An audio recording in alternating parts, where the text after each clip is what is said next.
दोस्तों, RRB PO का mains है आप सभी का।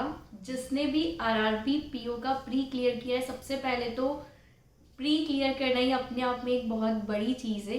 वो भी आज के टाइम में जब कंपटीशन इतनी ज़्यादा इंक्रीज़ हो गई है। तो अगर आपने प्री क्लियर किया है तो सबसे पहले तो आपको इस चीज़ का वो होना चाहिए कि हाँ, आपने प्री क्लियर किया और अब आप किसी भी एग्ज़ाम का प्री इजीली क्लियर कर लेंगे, क्योंकि ये आप सीख चुके हैं। लेकिन कुछ ऐसे एस्पायरेंट्स भी होंगे जिसका प्री क्लियर हो गया है, लेकिन अभी उनको लग रहा है कि वो मेंस के लिए इतने कॉन्फिडेंट नहीं है। तो अगर आपको लग रहा है कि आप कॉन्फिडेंट नहीं है, फिर भी कभी भी मेंस स्किप करने का मत सोचेगा, क्योंकि मेरे बहुत सारे फ्रेंड्स ऐसे थे जिन्होंने कई बार प्रिपरेशन ना होने के कारण मेंस देने ही नहीं गए।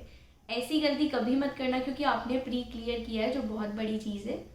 तो अभी मेंस का पेपर है और मेंस के लिए कुछ टिप्स मैं आपको देना चाहूँगी, क्योंकि मैंने आरआरबी पीओ मेंस दिया था और मेरा क्लियर नहीं हुआ था और 2-3 मिस्टेक्स मैंने कर दी थी, वो आपके साथ शेयर करूँगी। वो आप रिपीट मत कीजिएगा इस एग्ज़ाम में। ये एग्ज़ाम्स बाकी एग्ज़ाम से थोड़ी सी अलग इसलिए होती है क्योंकि इसमें सेक्शनल टाइमिंग नहीं होती मेंस में, और इसमें 5 सब्जेक्ट्स भी होते हैं। तो जब इतने सारे सब्जेक्ट्स होते हैं और जब आपको सब कुछ अटैम्प्ट करना है और टाइम कम है, सेक्शनल टाइम भी नहीं है, तो टाइम मैनेजमेंट इस एग्ज़ाम में बहुत इंपॉर्टेंट रोल प्ले करता है।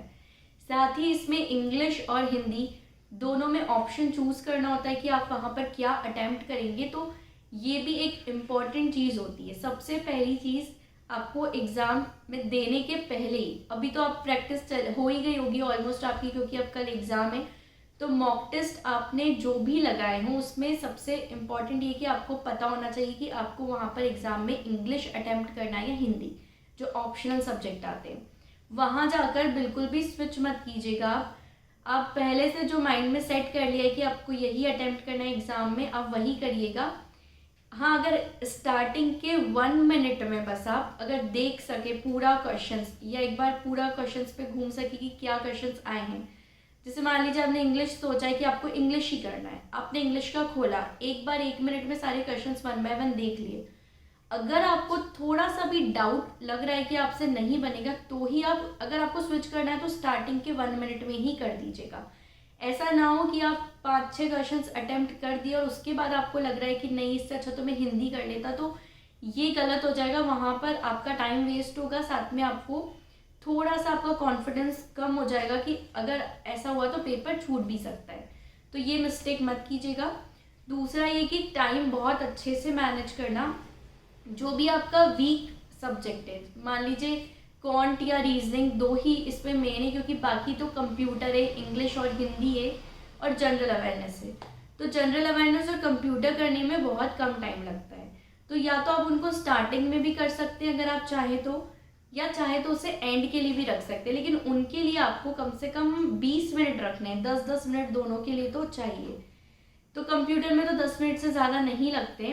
कंप्यूटर अगर आपका बहुत अच्छा है, मतलब किसी किसी का बहुत अच्छा होता है, उनको लगता है उनको सब बन जाता है कंप्यूटर में, तो सबसे पहले पेपर चालू होते ही 5 से 10 मिनट में आप कंप्यूटर कर सकते हैं। उससे ये होगा कि आपको पता है कि आपको बहुत अच्छे से आता है, तो आपका कॉन्फिडेंस ज़्यादा हो जाएगा एग्जाम में कि हाँ, अब आपने इतने क्वेश्चन अटैम्प्ट कर लिए हैं। स्टार्टिंग में वीक सब्जेक्ट सेलेक्ट मत कीजिएगा, एकदम स्टार्टिंग में और एकदम एंड में भी नहीं। जो भी आपका वीक पार्ट है, 5 में से मान लीजिए आपका क्वांट वीक है, तो जो क्वांट वीक है उसको बीच में रखिएगा, उसको एकदम एंड के लिए भी मत छोड़ना और उसको स्टार्टिंग में भी मत करना। स्टार्टिंग में करोगे तो कॉन्फिडेंस डाउन हो जाएगा, और एंड में करोगे तो, जो मैंने गलती की थी, मेरा क्वांट वीक था और मैंने एंड में छोड़ दिया था कि ये तो मेरा वीक है, इससे क्वेश्चंस नहीं बनेंगे, तो मैं सिर्फ सेक्शनल क्लियर करने जितना कर लूँगी, ये सोच के मैंने उसको आखिरी में छोड़ा था, और एट दी एंड मेरा सेक्शनल क्लियर नहीं हुआ था क्वांट का, और ओवरऑल पेपर क्लियर हो गया था। तो ये मिस्टेक मैंने की थी, आप मत कीजिएगा। स्टार्टिंग में कंप्यूटर कर लीजिए, उसके बाद चाहे तो आप इंग्लिश या हिंदी भी कर सकते हैं। फिर अगर रीजनिंग और क्वांट में जो भी आपको लग रहा है कि आपका स्ट्रॉन्ग है, पहले वो कर लीजिए, उसके बाद दूसरा वाला कर लीजिए, और जनरल अवेयरनेस आप एंड में भी कर सकते हैं। आपके ऊपर ये सीक्वेंस आपको कैसे रखना है, क्योंकि आपने इतने सारे मॉक टेस्ट लगा लिए होंगे तो आपने प्रैक्टिस कर ली होगी, लेकिन फिर भी लास्ट मोमेंट के लिए वो चीज़ मत रखना जिसमें आपको डाउटफुल लग रहा है कि आपका सेक्शनल क्लियर होगा या नहीं होगा। सेक्शनल कट ऑफ बहुत कम जाती है, लेकिन वो बहुत कम जो भी मार्क्स है ना, वो भी आपको लाने हैं, क्योंकि मेंस का पेपर इतना इजी नहीं आता कि सब कुछ अटैम्प्ट हो जाएगा, सारे क्वेश्चंस आप अटैम्प्ट नहीं कर सकते। तो ये चीज़ बहुत इम्पॉर्टेंट है। और उसके बाद अगर आप अभी एग्ज़ाम देने कहीं और जा रहे हैं किसी और सिटी में, तो एक दिन पहले जाना सेफ रहता है और पहले से एग्ज़ाम सेंटर देख ज़रूर लीजिएगा।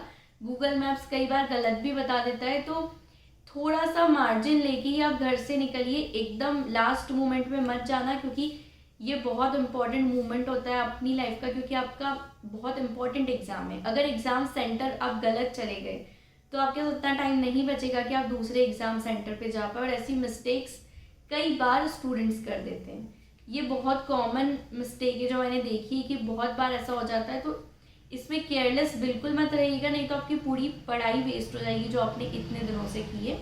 एडमिट कार्ड और ये सब पहले से पढ़ लेना, जो भी इंस्ट्रक्शन है क्या क्या आपको ले जाना है एग्ज़ाम हॉल में, ये सारी चीज़ें भी आप बिल्कुल ध्यान से रखिएगा और पहले से प्रिपेयर कर लीजिए, क्योंकि अब लास्ट मोमेंट पे पढ़ाई तो नहीं हो पाती। ये सारी चीज़ें जो मैटर करती है, एक दिन पहले आपको ज़्यादा हैवी कहीं बाहर का फूड नहीं खाना है, क्योंकि आप कहीं बाहर जा रहे हैं एग्ज़ाम देने, तो कहीं का भी बाहर का आप कुछ नहीं खाएं। तो ये सारी चीज़ें बहुत मैटर करती है। एग्ज़ाम में कॉन्फिडेंस भी बहुत अच्छे से रखिएगा। एग्ज़ाम में जिस तरीके से आप एग्ज़ाम दे रहे हैं वो बहुत मैटर करता है, भले आपने पढ़ाई कम की हो, क्योंकि ये भी बहुत इंपॉर्टेंट चीज़ होती है कि एग्ज़ाम देने का तरीका कैसा है आपका। स्मार्ट वर्क करना है, हार्ड वर्क करने से एग्ज़ाम नहीं निकलता, हमेशा स्मार्ट वर्क करना है। वहाँ पर किस तरीके से पेपर देना है वो मैटर करता है। और उसके बाद पेपर से निकलने के बाद अपने आसपास वालों से ज़्यादा बातें नहीं करनी चाहिए, क्योंकि उससे डीमोटिवेशन आ जाता है कि इसने इतने क्वेश्चंस किए, इसने इतने किए, मैंने कम किए। तो मैं तो जब भी एग्ज़ाम देती थी तो मैं कभी अपने पास वाले से नहीं पूछती थी कि आपने कितने अटैम्प्ट्स किए, क्योंकि अगर उन्होंने ज़्यादा किए होते थे तो मुझे उसी वक्त ऐसा लग जाता था कि अरे मैंने तो बहुत कम किए। और उसके बाद एग्ज़ाम हॉल से निकलने के बाद जब आप एनालिसिस देखेंगे तो और ज़्यादा डीमोटिवेशन आ जाता है। तो मैंने तो अपने टाइम पे कभी भी एग्ज़ाम का एनालिसिस और जो कितना कट ऑफ जा सकता है ये सारी चीज़ें कभी नहीं देखी। अगर आपने एग्ज़ाम दे दिया है तो बस अपने ऊपर भरोसा रखिए। ये पीओ का है तो उसके बाद आपका इंटरव्यू होगा, तो उसकी तैयारी कीजिए। तैयारी करेंगे तो कहीं भी वेस्ट नहीं होगी। अगर मेंस क्लियर नहीं भी होता है तो आने वाले टाइम में काम आएगी। तो ये सारी चीज़ें देखने की बजाय कि कितना कट ऑफ जाएगा, क्या एनालिसिस है, क्या कौन सी यूट्यूब चैनल क्या एनालिसिस डाल रही है, ये सब देखने की बजाय अपनी प्रिपरेशन रखिए, क्योंकि अभी बहुत सारे पेपर्स आने वाले हैं। So all the best for your exam. बहुत अच्छे से एग्ज़ाम देना। Bye bye.